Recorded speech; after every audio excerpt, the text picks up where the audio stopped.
Hello and welcome to another episode from the Real Talk and Revenue podcast. We have myself, Francesca, the accountant, and we have Jordan, the therapist, and we bring real powerful conversations around building revenue, building confidence, how the mindset works, all different discussions around to help others in business and in their personal life. So listen in, tune in, let us know what you think, ask questions along the way and we'll be sure to answer them. Enjoy.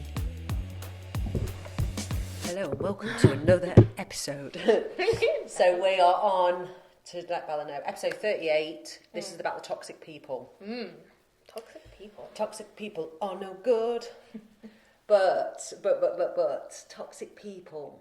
I wonder if toxic people are toxic to everybody or just to I was going to say that actually sometimes it's a toxic relationship, not necessarily romantically, but friendship is a toxic dynamic rather than a toxic person. That's interesting. That can be the case, and that can be the case of like you triggering each other because you're not the right fit. Do you know what I mean? Oh, yeah. Not the right fit. Yeah. And that's the same with relationships, isn't it? Yeah, I guess you probably see it more in relationships than anywhere else. So what, this is probably putting you on the spot. If someone said, well, what's a toxic person? Or what's a let's do what's a toxic person? I think, if you're looking at a toxic person, you are likely to see a person that struggles to maintain friendships and relationships for long periods of time, or only has one or two friends. And I'm not saying that everybody in that situation is toxic. No, but I think when you're trying to assess like this, I find this person really difficult to deal with. Yeah. If you see that kind of a thing and other people have come in and out and stepped back, or, you know, there's fractured relationships with family and stuff like that, and they've got certain traits or ways of interacting with people, like relating to people, there are a few of the signs that, like, you know, it might be a toxic person rather than... Because they struggle with... a mismatch. Yeah. Do you know what I mean? That it's a pattern of behaviour. I guess that's what you're looking for, like, Because it's not hard and fast rule. Like there are lots of other reasons that things could be going on. Because some people, like Steve, doesn't have many friends, but he chooses. Exactly. That's what I mean. Yeah, so that's a different dynamic, and he chooses to spend his time. Just on the business stuff, business people. Yeah, so it's not about that. No, I know exactly if you to look at his relationships around his relationship with you. Oh, he's amazing. Past relationships with parents, with and my children team, and stuff like that. To us meet the team. Yeah, then and even business partners and things like that. You'll see that he can form and maintain relationships. Interesting though. Sometimes he can come across a bit defensive though with certain suppliers and because he just states matter of fact rather than being warm. Yeah. But he doesn't mean it. Yeah. I suppose, like, we all know, we've all probably experienced a level of toxic behaviour, maybe even demonstrated it. Oh, I would have done it definitely in the past. And I think, again, like, it's difficult to say, like, who's toxic and who's not, unless people are being, like, outright... rude. Manipulative, rude, abusive, etc. Yeah. There's a different story there, isn't there? But most of us can relate to, like, you know, toxic behaviour. Yeah. And having traits at some point in our life. And again, why I say context is important is because you've got to kind of look at what people have been through as well. Having said that, doesn't mean that we excuse it. We can often look at someone and say, like, they're probably not a bad person, but they're just not able to move past what they've been dealing with. And, like, that's changed the way that they're relating to other people, like whether they might trust other people or not, whether they're willing to be vulnerable with people or not. And I think that's one of the most common things. And again, we're probably moving a bit more away from toxicity, but the things can overlap a little bit. So many people struggle being vulnerable in relationships and friendships. That will impact the quality of the connections that you have around you, because to have a really good relationship and a good friend, there has to be a level of vulnerability there, doesn't there? And like 100%. shared vulnerability as well. So if you can't do that outright, Yeah. for whatever reason, and again, it's not to criticise or blame, that's really going to impact how connected you feel to other people. So and the quality of... I think toxic surroundings is a lot easier to share what that is. So if you feel like you can't say how it is in front of somebody, I don't think that's kind of easy to deal with. Yeah, if you feel like you can't express your own views and opinions and be yourself. Yeah, without somebody without going, being criticised or shut down or made fun of, like mocked, that sort of thing. I do make fun of Steve. That's different though. I know it is. I'm not nasty with it. No, and when you've got an established relationship, we're talking about, again, it's easier to look at like office environments and toxic cultures, isn't it? Which we've spoken about before. Yeah. And we all know people who you might not have a close connection with them and they might embarrass you a bit, like, oh, look at you, Miss Know-It-All. Oh, you're always jumping in, aren't you? Yeah. Now, that's an indication. It's kind of like, people might feel a bit like, oh, like, sorry, no, that's not what I meant. For me, if I see that kind of behaviour, I'm like, oh, what are you insecure about then? Yeah. You know, like, what's going on there? What's triggered you to feel like you need to belittle somebody else? So true, isn't it? Yeah. So if you get a person like that, that's the sum of their behaviour and their interactions with other people is commonly like that, trying to find fault, tear people down. You're looking at a very insecure person, first of all. It's interesting when people are insecure, they breed that, because it's easy to make a comment. So sometimes I do it with Steve, actually, and I think, it's easy to start questioning yourself when you hear about, oh God, I've said that to my kids before, for example, and go, oh God, when people are saying you shouldn't say this to your children when they are just doing this, and don't say don't because it'll make them feel this way, and I'm like, oh my God, and you hear so many news on like Instagram, and you can start labelling yourself and feeling bad. Do you do that where you think, oh God, I've said that once upon a time? Obviously mention it all the time. She won't mind me saying, but Roxanne always messages. She'll be like, am I narcissistic? I thought that. And she'll have read something it on TikTok, and she's like, but I feel like I'm really like paranoid now that's me, and I'm like, no, it's not. So true. And my clients will say that to me as well, and I feel like, am I a manipulative person? And I'm like, no. I'm so glad you've said that. Please share this. If you hopefully some listeners are laughing, going, I can resonate with this stuff. And I think kind people will do that. Yeah, and that's the difference. Worried about how you're coming across and how you might be impacting others around you as well. There's nothing worse when you go to bed at night, because I can be quite, as you know, I'm very direct in my approach. Yeah. And in my head it sounds soft and gentle, but I'll just get to the point and being a bit blunt and not realising the impact. So then I can go back home and later on I'll all of a sudden remember and go, oh, I wonder if I've offended that person. And then and then I overthink it. Yeah. Oh yeah, I've offended them, they don't want to talk to me again. But then I message and obviously check in and whatnot to reassure yourself. You've got to reassure yourself. Very interesting, but I do take a bit of shit sometimes. I have done in the past, but I'm very good at not taking it as much now. You learn as you grow and change. You do, yeah. But I wonder if it's like friendships. If you're young, with your friends, you could be starting out, and you think you need to be friends with them because you've been friends since school. Yeah. I hear this a lot. Yeah, and again, if we do bring it back to kind of like toxic friendships and dynamics that aren't working for you anymore, I work a lot with this, and I've got so much of it at the minute, and toxic family dynamics, narcissistic parents, things like that. Oh, I hate it. Because the impact is so like hard hitting for people. Yeah. You've got someone in your life that genuinely is constantly criticising you. Yeah. You can never gain their kind of like approval or praise or, any positive feedback. Like that will chip away at your confidence. Particularly if it is parents and you've had it from an early age and it's all you've ever known. Like that's really, really hard. Yeah. And I think it's important to speak to that in terms of like a lot of people will have very damaging toxic dynamics in their family. And they still see the family, don't they? Still spend time with them. But there's this sense of obligation because blood's thicker than water. You should maintain relationships with your family. You should look after your advice? parents. What is that advice? Do it and put up and shut up because it's... Absolutely not, no.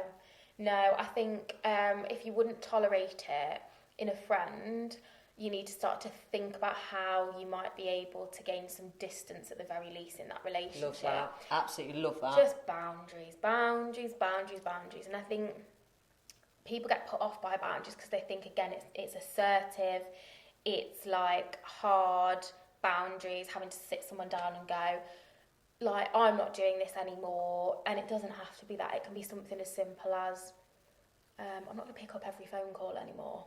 Right, I'm not going to do that. Nice. Like, I'll pick up the phone when it suits me and when I feel like energetically I can have that conversation or I can speak to that person. Yeah. Boundaries can look like that. They can be implemented so subtly. And I'd rather someone gently say it like that rather than just ignore Yeah. and bow their heads. Yeah. It just depends on the relationship. It depends on the person that you're dealing with. And some people need to cut people out of their lives in order to thrive. And family members as well, and that can be really, really hard because of the guilt that comes from that, because of like societal narratives around family relationships and what they should look like. Yeah. You know what the biggest factor is that I've learned? The hardest thing for anyone to do, and it's took me years, is what's your values? So what makes, so for example, if you're in a bad relationship and they're doing things, so if you're a touchy-feely person and they're not, and then it's leaving you feeling vulnerable and insecure, and you want more of that, I'll have a conversation, obviously. Oh, 100%. But sometimes look internally, because, might need fixing yourself in a way as well.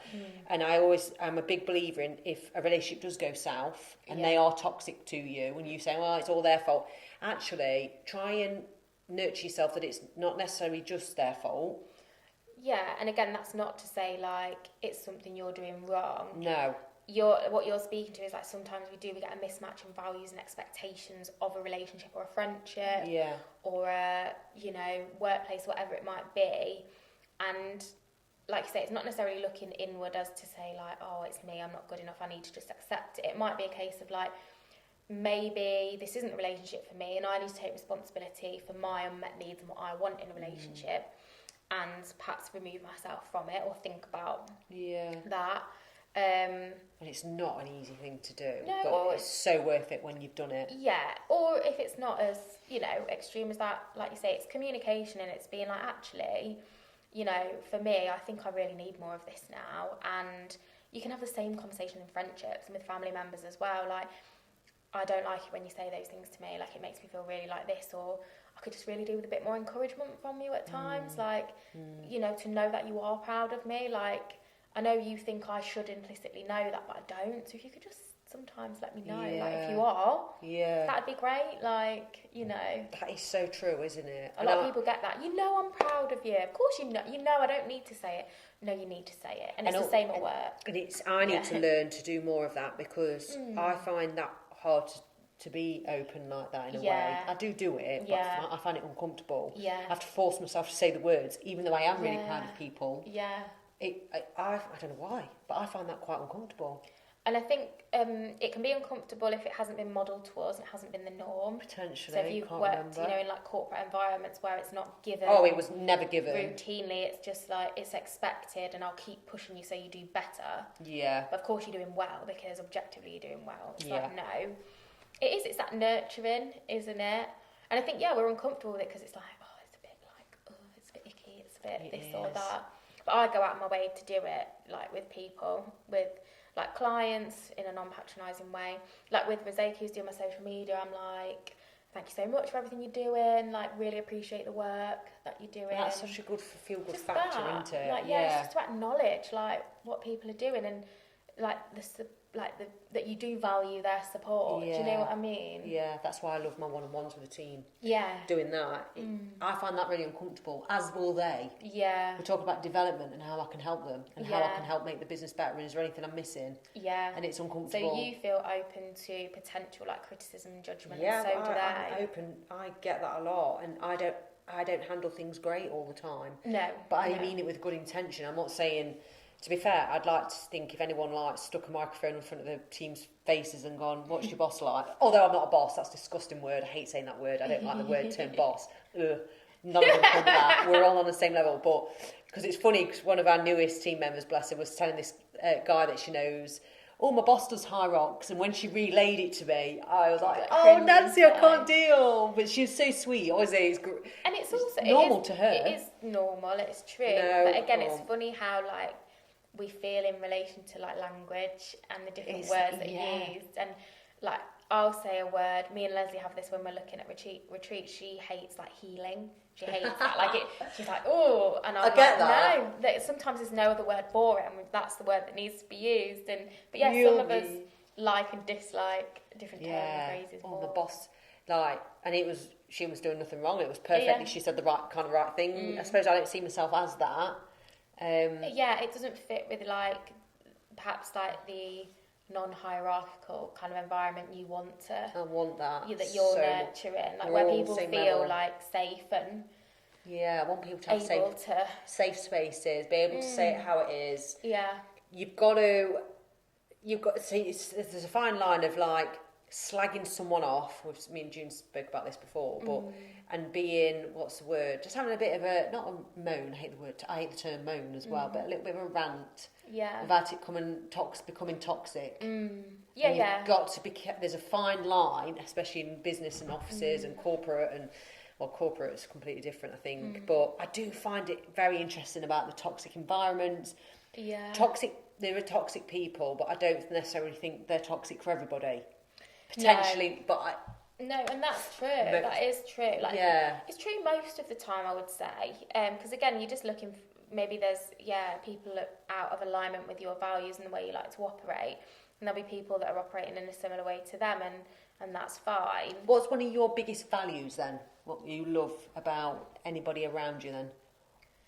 I don't even know if it's a value, but like, well, it probably is. Like, one of my biggest values is just like being kind to people. Yeah. Do you know what I mean? Like, or just like kind and respectful. Like, I'm not going out of my way to be horrible to anyone or make people feel uncomfortable. Like, whether it's in work, whether it's in my friendships, whether it's in environments like networking things or training events, or if I go anywhere, like I'll always make an effort to try and, like baby group, I think I've said before, like I'll always make an effort to just like be nice to people and also acknowledge them.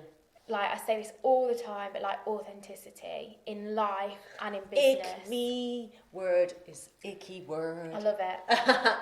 It's so true though. I value that like wholeheartedly. It's so important that you say this, though. To me in my friendships, relationships, business. Like I just think, say it how it is. Just be yourself. Like honour yourself. Like talk about what you're interested in. Talk about what you're excited about. Like talk about what you're nervous about. Like just show up as yourself. Like don't pretend to be something you're not because you think that's what other people expect of you. And you will always find the friendships and relationships that serve you better because they're safe. They're not in your mind conditional on you being this person that you're not, or having interests and hobbies or traits that you don't really have, but you just think that's what people want from you. Like, and people do that for so many reasons. Like, and they might not even recognise that that's what they're doing. Like, you hear about chameleons a lot and stuff like that. And I think we've all been there. Like, I've been that person. Come a chameleon. Yeah, little song there for you all. Someone please make that into a reel, just with nothing. Come and go, come and go. Oh God, she's gonna do it. She's gonna do it. Anyway, Bella, well, let me take my value. I'm getting excited. Right. Yeah. You can tell No. Sometimes I get on a tangent I don't ask, so. I didn't realise, so I was too busy thinking, don't forget it, because I forget it, right? Mine was a learned one later in life, but I love people that are actually bettering themselves, trying different things. Yes, maybe values around personal growth and self-development. Yeah. I absolutely love people that will admit they did something wrong. Taking responsibility, that's another one of mine. Share weaknesses. Yeah. Because I find that really difficult to do. And so that's vulnerability, responsibility taken. Yeah, personal development and bettering themselves and potentially doing better than me in different ways as well. And I love here we go, I'm naming notes. I love a deep talk. Yeah. So a good deep chat. That's part of like vulnerability as well, isn't it? Like being it, because if you're talking deeply, you're probably being vulnerable and you're probably therefore feeling more connected to the other person if it's like a reciprocal thing. Yeah. I wonder if Steve talks deeply or not. Look at I know, you're looking at me thinking... I'm not sure if Steve does do it. It does, at elements, but he's good at just keeping that to himself a bit, actually. I think Steve's good at, like, if you need something from him... Yeah, he's very matter of fact, to the point and blunt, and I love it. Yeah. Love it. Oh, stop, don't worry about them, get them gone. I'm like, oh, okay, yeah, that sounds good to me, that's what I wanted to hear. Yeah. So I need a bit of that, but yeah, the softly approach isn't really there. No, but that's just not him, is it? No, which actually, it is perfect for me. But I also do have my days where I'm like, no, I need some vulnerability and I need you to be emotional for me. I think as well, though, like, not to formulate and unpack Steve on the podcast, but he's a man of a certain age. Old. 45 next week. There you go. That has been grown up and conditioned still somewhat in a traditional way. So there's still going to be that residual men aren't vulnerable. Yeah. Men don't show weakness. They're not too emotional. Like, and I'm not saying that in a negative way. I'm just saying, like, certain generations have more... Yeah. And I'm not saying he even holds on to that, but there's often... It's just a way then that men operate. They're less sort of emotionally available. Yeah. Not in a critical or negative way. And they've just learned to, problem solve and move through emotions. Generally speaking as well, like, men tend to be more like left brain operating, which is like the rational, the practical, the matter of fact. Yeah. And again, like, don't come at me because I'm saying generally speaking, it's not exclusive. Yeah, and women, we can sometimes operate more from that right brain, like, which again is like creative, it's imagery, it's stuff like that, but it's also like the emotional side of the brain. Yeah, so interesting. So quick tips if you're feeling like, oh yeah, I couldn't start my own business because my partner would absolutely say it's too scary or too risky. Yeah. No one to encourage you. Friendships that you know that you're actually anxious about meeting up with. That's, anybody, about say brother, sister, I've had that with someone telling me that before. Yeah. Have a conversation to start with. Yeah, 100%. Have a conversation. What are we talking about here? How to not get rid of people. Well, maybe we can be blunt. Yeah. How to get rid of them toxic feelings. How to feel more comfortable in your, like, relationship dynamics and things. Yeah, not think, environment, friendship. She's messaged me again, and then you're thinking, oh, what am I going to put back? It's sad. Yeah. I guess hear this a lot. Yeah, if you can communicate openly, think about having some difficult conversations, because often that's what it takes, and often they aren't as difficult as you anticipate them to be. They never are. That's more often the case than not. Obviously not always the case. And if that's not possible, if you're dealing with some really tricky people that you can't eliminate in your life for whatever reason right now, then just think about setting subtle boundaries that work for you. Like I say, maybe you're not answering every single text. Like, you're still there, you might answer a call, but actually it's more on your terms. Yeah. You're not at someone's beck and call. You think, do you know what? No, I'm knackered. I don't want to answer that call today. Or I'm out shopping, not answering that at the minute. I'll, if they ring me later, I'll phone them back, or I'll phone them back tomorrow when it suits, or I'll wait until they call me again. Like, and I'd write down your values, your boundaries, your values, what you like in somebody, especially if you're single and you're looking for somebody, or not looking, no one really looks, do they? Or they think, I just want somebody. Write down what you actually want, and be grateful that it didn't work out, because some people just keep going back and forth. Yeah, and worry about the breakup, and write down ideally what you'd like that relationship to look like. Yeah, again, if you can help create it. And then it might allow you to find the next step towards that. Okay, like, what do you need to start doing or stop doing, then to move more towards that space that feels more comfortable and functional for you. Definitely.